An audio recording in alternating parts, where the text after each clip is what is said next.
This is the Quo-Cast. My name's Jamie Dyer, and I'm joined today via the telephone, for a change, by David Wood from the band The Quo Experience. He is their Rossi, as he termed himself. How did you get involved with the Quo Experience? It all started back in 2017, which I was still at college, and the old frontman gave me a message, do I want to come along to a gig as a guitar tech, funny enough, nothing to do with performance. So I went along as a guitar tech, and things were sort of spiralled from there, really. Did you have, you'd obviously been playing guitar for a long period of time before that? Yeah, I've been playing since I was about 4 or 5. How do you decide the set list of which to play with the Quo Experience? When the band first started out, again, it's what set list do we choose, what songs can we put where? So the original lineup of the band really sort of based the set around the Just Doing It DVD, and most of the songs are in the same order. Obviously, as the years have gone by, we've changed a few, so we don't want to keep it as the same. But because we do a lot of theatres, and a lot of people that come to see our shows are theatre goers, and quite a lot of heavy Quo fans, we sort of try and include all the hits, but also maybe throw 1 or 2 obscure songs in there just to mix things up a little bit. Have you tried a specific track from, say, a rare album track or something, and it just hasn't worked? The one song that we have tried that didn't really go down that well was Don't Drive My Car. We put that in a set for about 3 or 4 months, but it just didn't really seem to get people going, if you know what I mean. I do. That's an odd one, isn't it? Because it's not really like anything else that they did before. Or since? Yeah, it's quite a different one. Like, the beat's quite different, and just the way the song's set out. But we thought, because it's different, we'll give it a go. It's a Rick song, and Rick obviously liked his cars, so we thought, why not? We'll give it a go. So we rehearsed it quite a lot. It sounded all right to us, so we put it in the set, and then the Quo fans knew it, but a lot of people that like theatre goers didn't really know it too much, and they just sort of sat there and didn't quite know what to do with themselves, really. I have been in that position at actual Quo gigs, actually, not just tributes, because there are quite a lot of casual fans, aren't there? Yeah, especially doing the theatres, you get a lot of people that sort of see the advert in like the window or in like a brochure and go, oh, a bit of Quo, I know 1 or 2 songs, we'll go along to that, have a good evening. And obviously they'll know the hits, so they won't know the more obscure album tracks. No, I have seen a few videos. It's very impressive. How long did it take to get everything together? I mean, you say you joined a little bit later on. Did it take long to get into it? The actual band formed in 2016 in the summer. As far as I'm aware, it was all sort of like everything happened at once. They got all the gear at once. They got everyone that was committed to the band and just rehearsed for a couple of months, and then went out and done a gig. And then there's been quite a few lineup changes, and we've always made sure we've had enough rehearsals so the new people that come in are up to par. So it's taken a while to get to where we are, especially like getting our name up there, because we are still quite a new band, but it's done quite well. We've got over 3,000 followers on Facebook now, I think it is. So we're definitely getting a name for ourselves. And especially doing the theatres as well, because that's a really unique experience. I know there are lots of bands out there that will do pub gigs, but the theatre is the next level, isn't it? Yeah, well, what we want to do is sort of give the Quo fans the Quo show, but at a cheaper price, because you go to the O2 and see Quo, you can be paying up to £80-90 a ticket, and not everyone can really afford that. So we want to give them as good as we can give them at a much cheaper price. Well, that is, that is very important, especially if people want their Quo fix. What was your first exposure to the band? Oh, well, my dad's always really, he's a big Quo fan. He's played Quo to me a lot when I was young. And when I was 4 years old, we went out one night when I didn't know where I was going. My mum dressed us all up in our denim and everything, and then it turned out we went to go and see Status Quo live in Southend. I was only 4 years old. It was a great night. You never forget your first one, do you? No, not at all. I remember it like it was yesterday. And have you been many times since? Yeah, I've been about 16 times to see him, I think. I'm not one to sort of travel to go and see him. If they come locally, I'll go see him. Or if they're in London, I'll go and see him. But I won't go much further. Where's the Quo Experience based? Three of us are from Suffolk. I'm from Essex, and our drummer is from Kent. So we're all fairly local, within about an hour's drive from each other. Well, that's good. So do you get together quite a lot and sort of rehearse? If we're changing the set or trying new songs out, we will. If not, we'll just meet up before the day of the gig and just sort of run through a couple of little bits in sound check just to make sure they're up to scratch. One thing I've wondered, actually, because you do theatres, obviously Quo themselves have those in-ear monitors. You don't have that privilege, do you? I do myself, but the rest of the band don't.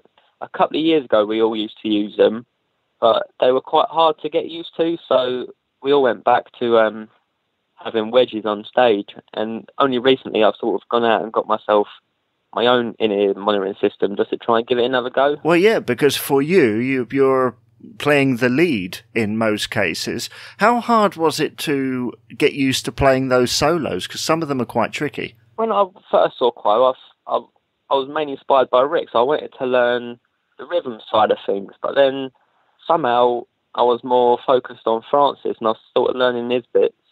And I've never had a guitar lesson, so I don't know my scales, and I don't know what's where on the fretboard. I just sort of watch a video of Francis and work out what he does from that.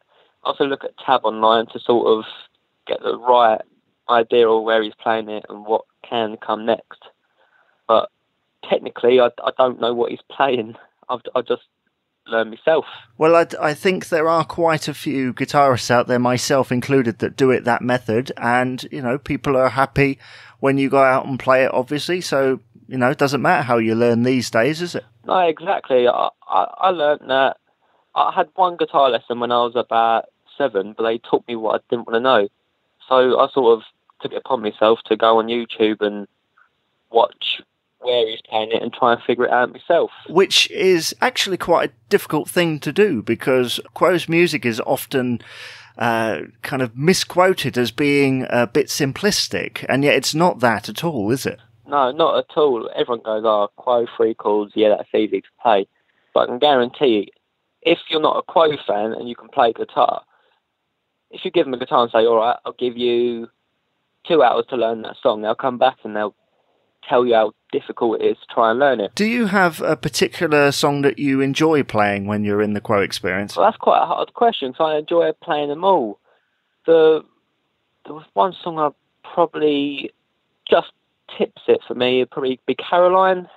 That's my favourite Quo song, so I enjoy playing it. There is always this focus with Quo tribute bands of playing that core sort of 70s and early 80s stuff.